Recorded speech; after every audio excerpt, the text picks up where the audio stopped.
Leaders are individuals who influence and guide others, create a future, and build capabilities. The growth and development of their team is the highest calling of leadership. And today, we have a spectacular leader amongst us. I'm Isha Bhala, and it is such a pleasure to welcome all our viewers right here at this very exciting episode of the Cutting Chai Stories brought to you by ET Edge. And let me extend a very, very warm welcome to Ms. Rajashree Nambiar, co-founder, managing director, and chief executive officer, Ecofy, who comes with an experience of almost 3 decades in the BFSI space, and she took her finance knowledge and created Ecofy. So may I welcome you, ma'am, and thank you for joining us. Thank you so much, Isha. It's my pleasure to be here this afternoon. Ma'am, as we get started, I'm sure our viewers would love to know more about your foundation years. What was childhood like for you? What was school like? How is it that you feel that those years actually shaped you as a person? So my school years and my childhood, I've actually grown up in small towns in India, part of a nuclear family, a small family, comprising my elder brother and my parents. My father was in the public sector company, and that meant that there was a lot of travel. So I did, my schooling is all about being in different states, studying in different schools, in different environments. So while growing up, yes, travel and movement was a very big part of my life. So when I say travel, I mean 7 Indian states. When I say different schools, I mean 10 different schools and 3 universities by the time I passed out.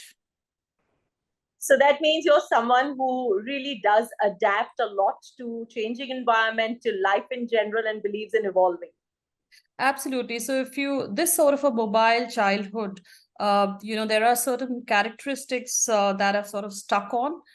Resilience for sure, adaptability. I think tolerance for differences in culture and everything. And of course, a survivor.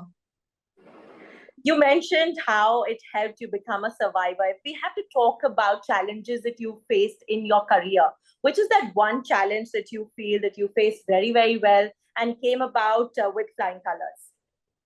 Okay, I wouldn't say a challenge as such. So I would say, resilience and adaptability. I worked for 22 years with a multinational bank. I joined the bank from campus, from business school campus, and I really worked through for 22 years. And from there, I moved on to a CEO position in an Indian promoter-led company, which was absolutely other end of the spectrum. To me, it was a very big challenge because it was an absolute alien environment, a different way of working, a different client set, and a different team. But I think that was, I would say, the biggest test in my career. And if I look back and see those years that I spent in the new environment, I thought I survived. And I think over a period of time, I thrived. Absolutely. From then to now, creating your very own organization, more like your own baby. How does it feel? Okay, this has been fantastic. So for 30 long years, 3 decades, as you said, I worked in the corporate world, first with a bank, and then some 7.5, 8 years with 2 non-banks. And from there, for 30 years, I'd always been working for somebody else and someone else's business. So for this, creating Ecofy right from ground up has been a wonderful experience. I thought it was after 30 years, it was time I leveraged my experience and whatever that I had seen and I had learned to grow something of my own. Ecofy is something that has been birthed. We are now 1.5 years of commercial operations. Today, we have a brand. We have more than 35,000 customers. I've got 14 offices in India. All that has been built over the last 1.5 years. But building this from scratch has been a wonderful experience. As I said, all that I've learned, I've sort of leveraged on while building this business. And ma'am, like you mentioned, that building Ecofy has been your dream and now a reality. And the last year and a half or so, you've hired and have an exceptional team. It takes a lot of energy to hire the right kind of people. Which is that one leadership skill or that one trait that you look for in your team members? Okay, what I look for, first of all, obviously, I look for a lot of self-drive and initiative. I think that, I jump out of bed every morning, raring to go, and my mind is buzzing with things that I have to do. I think the team that I have, I look for that. I am not a micromanager. I like to be given a responsibility and a long rope, and that's exactly how I work with my team. So if there's one initiative that, or one, characteristic that I'd look for, it would be initiative and self-drive. Wonderful. So self-drive it is. And what's that one trait do you feel that sort of derails any leader or any team member? Yeah, I feel that it's very important to choose your team with care. But once you have your team in place, what really matters is the trust, and you really have to trust your team. A lack of trust and hence micromanagement and intrusion derails that member, and the trust. Once the trust is erased, it's very difficult to have a fruitful association. And talking about trust, there's also motivation that a team always needs. How is it that you motivate your team members? Okay, so motivating. So, firstly, it is context versus control, as one of my team members had said. I place a lot of emphasis on clarity of role and responsibility. So I spend a lot of time in explaining why we do what we do, and how before how we do it. So essentially, clarity about the goals, the expectation setting is very clear. So that's one thing. After the clarity, there is a lot of I spend a lot of my time in understanding who's the right fit for the job. So if you really focus on people's strengths and give them assignments to fit those strengths, I think it works very well. The motivation comes because there is a responsibility that is clearly explained, and I really believe that after which you engage and relate and engage with the heart, which makes the person come back to work. Uh, a lot of emphasis also is there on ensuring that people really relate to that expectation or to that objective, because I believe that when you come in with the heart to the workplace, you go beyond the brief, else you just about do your job. Absolutely. So here's to going beyond the brief. You inspire not only your team members, but everyone who has had an opportunity to meet you and engage with you. Who is it that you take inspiration from?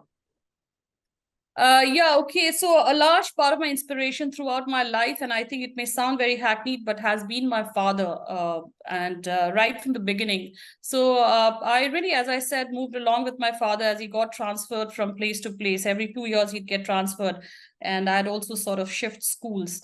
But I think from my father, he's been a great inspiration, because what I learned, a couple of things. Of course, my choice for doing management, working with large teams of people, came from the fact that I would always observe him working with people.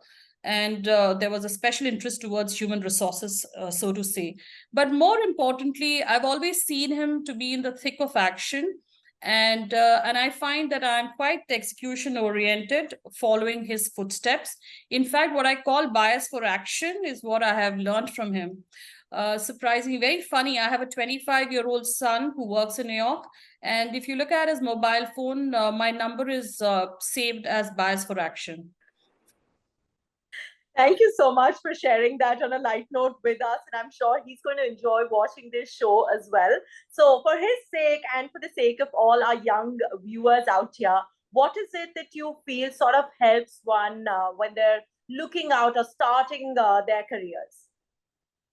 Uh, I think firstly, which is something that I keep telling him, that so we are good in some things and we are not good in that many things. I think we got to really not stress about the things that we are not good at. Uh, uh, be very clear about what you really like and what you're really good at. You start on that strong foundation, you will only excel and you'll be better than the rest in whatever that you've chosen.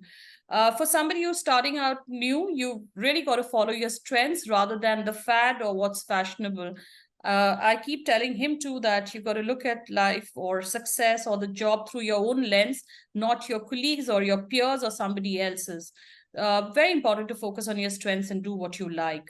That's for sure. And as you start off, I always believe that you've got to build your domain expertise on and your foundation in one area for the first few years. Once you do that, then you need to pick up lateral experience if you want to move into the corner office in the long run. Well, you spoke about working on one's strengths. Do you feel as a leader that there is any weakness of yours which you've sort of grown out of, or you're working to sort of let go of? There are lots of weaknesses, I'm sure. Somebody would say that, on one hand, I'm very decisive and I would take quick action, but, probably I could practice a little bit more of mindfulness and a little more of patience for sure. So there are lots of weaknesses, but as I keep saying that, weaknesses is a part of your life. You've got to learn how to manage that. But more importantly, there are strengths which you sort of focus on and lean on, and that, to really get ahead. So that's what I would say: patience and mindfulness. Oh, wonderful. Well, you're someone who is juggling between so many roles. So here I'd like to ask you, how is it that you create a work-life balance, or how is it that you create some me time? What is it that you like to do in your time and space? Okay, so if you talk to the people, my team and the colleagues that spend the entire day with, they'll tell you that to me, work-life balance is not a luxury; it's a necessity. And I preach and practice both, with the team and with myself. I really believe that having a life outside of work or being balanced brings sanity in the workplace. You need to have a work life balance or a life outside. It is a mantra for success. But more importantly, it insulates you against failures and other disappointments that you can have in your work life. As regards myself, I'm very disciplined about my life. So I do have my me time. I'm an early riser. I'm up at 5 every morning. I have a lot of me time in the morning where I sort out my thoughts and also focus on exercise and fitness. But again, I take my breaks and I travel extensively. To me, I think it is important to keep that balance, so much importance. A balanced life makes you more sane and makes you a much better contributor at the workplace. Fantastic. Finally, I'd like to ask you, what is that one key takeaway you feel that your professional life has sort of given you? And I'm sure that it'll sort of give an opportunity for all our viewers to learn from.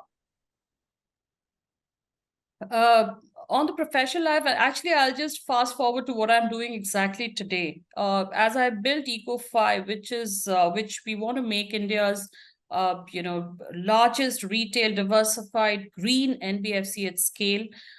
It's amazing the work that we are doing. I believe that there is a green transition that is happening, and we are the finance catalyst for individuals making the green choices, whether they be electric vehicles or they be solar rooftop installations, all green choices that we would be funding. So I think that the cause that is there above the commercial in the venture that we are doing is something that is something I'm proud of, and I would leave behind building this out. So that really is something that I'm proud of. So being very conscious citizens out there. Well, here's wishing you and your team all the very best as you create Ecofy and grow it even further. So let me get into a fun rapid fire with you. Very quick choices. Let's see. I'm sure it's going to be super easy. Are you ready? Yeah, okay. Let me think about it. Yeah, sure. Okay, cutting chai or coffee? What is it that you need in the morning? Cutting chai. Thank you for saying that. Okay, anything sweet or savory? What is it that you prefer? Savory. New Delhi or New York? New Delhi. And the final one, which I know the answer to already, sit in office or travel once in a while? Travel once in a while, for sure. Thank you so very much. I think this conversation has been so much fun and so much learning, all thanks to you being so very candid. Has been a pleasure getting to know you both as a leader and as a person. So thank you, ma'am, for being here. Thank you, Isha. Thank you so much. I'd also like to introduce to you Mr. Ashish Karnakaran, Vice President and Industry Leader, BFSI Tata Communications. He comes with an experience of over 22 years as a CTO, CIO, head of IT in various institutions, and he has been building the financial service offerings of cloud and cybersecurity practice in Tata Communications. And I'm going to introduce him to this discussion, and I have a common question to both of you. Hello, Ashish sir. How are you today? I'm doing good, Isha. Thanks for having me. Well, I'd like to ask the two of you that, you both have been working with a number of BFSI organizations and have given them so many decades. How is it that you see technology and overall ICT landscape evolving in the last couple of years? And what are some of the key emerging trends that you have witnessed? Okay, so you want me to, yeah, let me speak first. So, Please. so you're right. I've been around for 32 years working, and in recent times, I think the whole technology landscape itself has changed. And I would speak more from a practitioner of business point of view than the technical knowledge that Ashish is. You must understand that Ecofy, the business that we are creating, we are a born digital company, and the business that we are birthing really rests completely on data and technology for the way that we are building this out.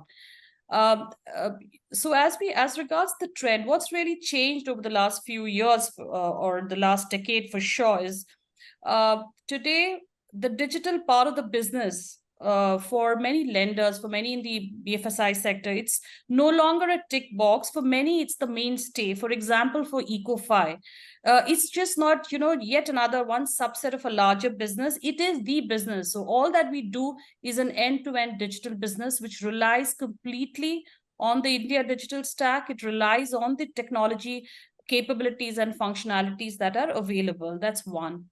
The second big thing I've realized, I used to work in a bank and then in a non-bank, and now it's a business of my own. No company is really an island in the ocean when it comes to technology. And slowly, I think people have realized that you've got to work with a whole network of partners. They could be fintechs, there could be other capabilities. And you really need, and that's exactly how we are also doing. We are building this business today we have close to 100 partners. Many of them are fintechs, people that we rely on for both capability as well as for knowledge and for certain functionalities which we cannot do, but we do through them. So I think the second trend is about being a lot more open to partnerships, to alliances, to people who can help you on the journey. That's for sure. And third, of course, what I've seen over a period of time, it's no longer the old way of doing work. You don't have, in the BFS, if I look at lending itself, very, very transaction intensive. So it's no longer about the old processes where all that you do is automate and replace it with digital options. I think there's a whole need to reimagine. We've seen wonderful loan journeys, amazing transaction experience, but that has all come as a result of viewing everything through a new lens. So I think the trend really is to unlearn whatever you've done in the past and use what's available today to reimagine a new world which is much more efficient and obviously a delight for customers. So there are several things, but I think these three would be trends that I've seen happening on the BFSI side. Thank you, ma'am. So here's to reimagining the new future. Ashish, sir, how about you? Yeah. Hey, happy to hear that from coming from Rajashree, actually, somebody from a business leader coming on that. So she touched upon a very important point because it's a more of like digital driven business as such it is compared to a traditional business where technology was more of like a facilitator. If you look at it 2 decades back, technology was always been a support function, and the differentiator was coming how much more I can adapt technology so that I can have a better customer experience, or maybe like how I can improve my transaction processing and everything. That was a differentiator. But if you look at currently, like it's a bond. So that's just talking about the bond digital kind of business models are coming up. And if you look at maybe like long-term perspective also, what we are seeing is that it's a digital companies, and it's fundamentally a digital company. They kind of do the business in the area of either in the financial services or maybe in the e-commerce space, or maybe anything that matter actually. Like, so that's kind of a differentiation it is coming. And being somebody in the technology side for almost like 2.5 decades, so I could see that particular transformation happening. So earlier, I used to be part of the support function. Now I know that actually like it is more of like you are part of the transformation organization. So that's where actually you're running the organization as such, rather than a kind of somebody who provides the support for the entire business assets. So you dictate on the way they're doing the business. And the biggest difference now coming is the technology, the way it is enabling. is in the way of one is your ecosystem is not confined only to you. Rajashree has touched upon that. It is the whole part of the entire partner ecosystem that's at a real-time point of view. You digitally enable, and your compute, your customers, your transactions are not confined only to your ecosystem. It is ecosystem is something like it's a larger ecosystem. It's a partnership ecosystem. It's a so that way it's a connected enterprises, fully kind of digitally enabled. So that's the way the industry is going on, and probably like few year down the line, the way of we are doing the business is going to be like significantly transformed, because even today also we say that the traditional way of business is been, so for example, in the case of